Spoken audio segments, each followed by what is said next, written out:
bakit ka pa bibili kung kaya mo naman gumawa? Kumusta mga kakusina? Gagawa tayo ng homemade tinapang bangus. Kung gusto mo malaman ang exact ingredients na ginamit ko ay panoorin mo ito hanggang dulo.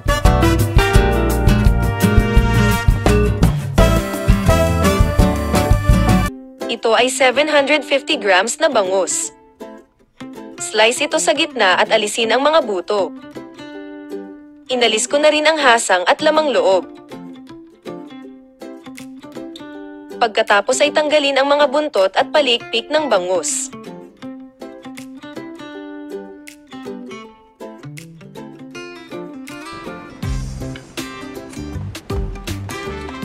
Pagkatapos ay hugasan ng mabuti.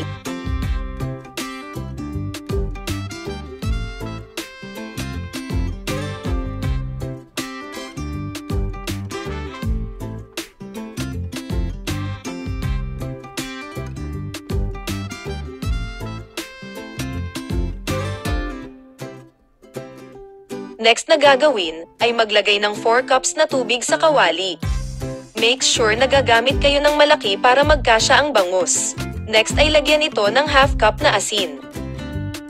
Half tablespoon na turmeric powder. Garlic powder na half tablespoon. Pakuluan ito.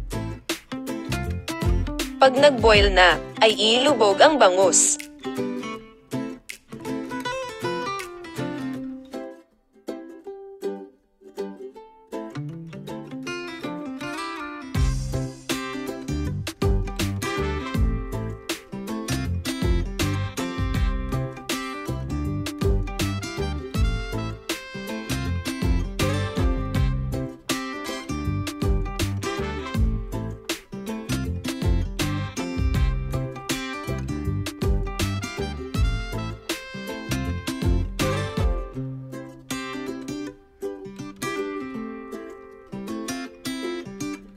Binaliktad ko ito after 2 minutes para malagyan ng flavor ang katawan ng isda. Tandaan na huwag patagalin ang paglagay ng bangus sa tubig na may asin para hindi ito ma-overcook.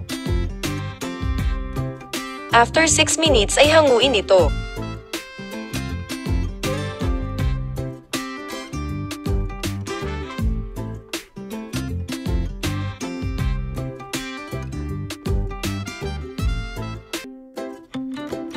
Patuluin ito at hayaang matuyo ng at least 1 1/2 na oras o mas mahigit pa.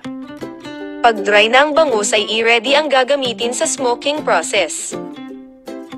Maglagay ng 3 layer ng foil para hindi ka mahirapang maglinis sa kaldero mo.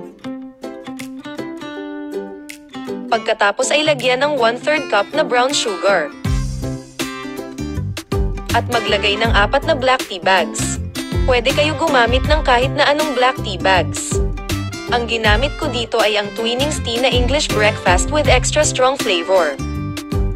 Butasan ang tea bags at kunin lang yung nasa loob. I-mix ito sa brown sugar.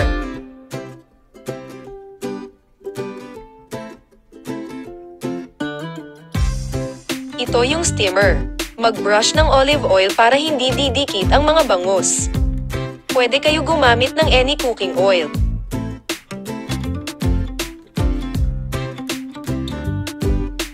Ilagay ang mga bangus sa steamer.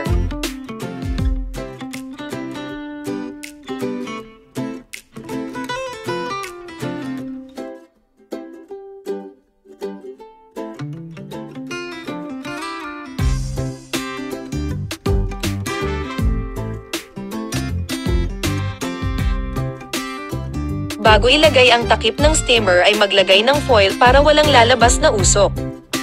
Make sure na sarado lahat ang butas para walang lalabas na usok.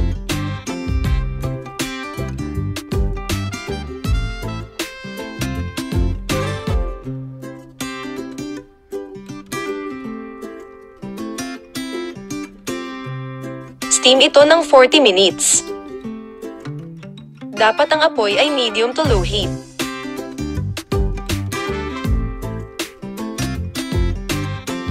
After 40 minutes ay ito na ang pinausokang bangus.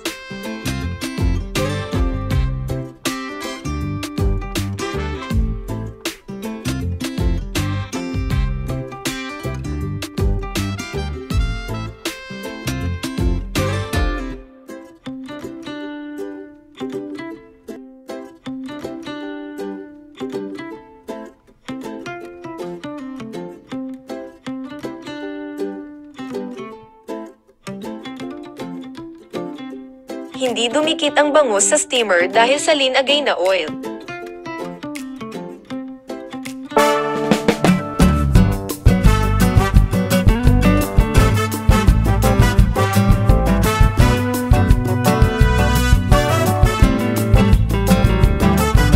Salamat po sa pagnood. Kung may kakilala ka na mahilig sa tinapang bangus ay paki-share ang video na ito sa kanila. Sana ay nagustuhan mo ang homemade bangus na ito. Meron din akong video kung paano gawin ang tinapang galunggong.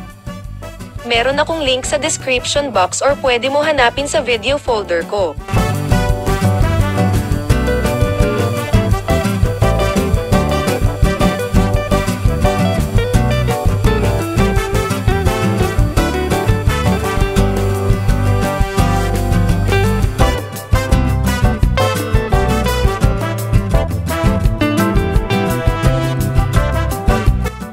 Sample ng linuto kong bangus at tama lang ang lasa.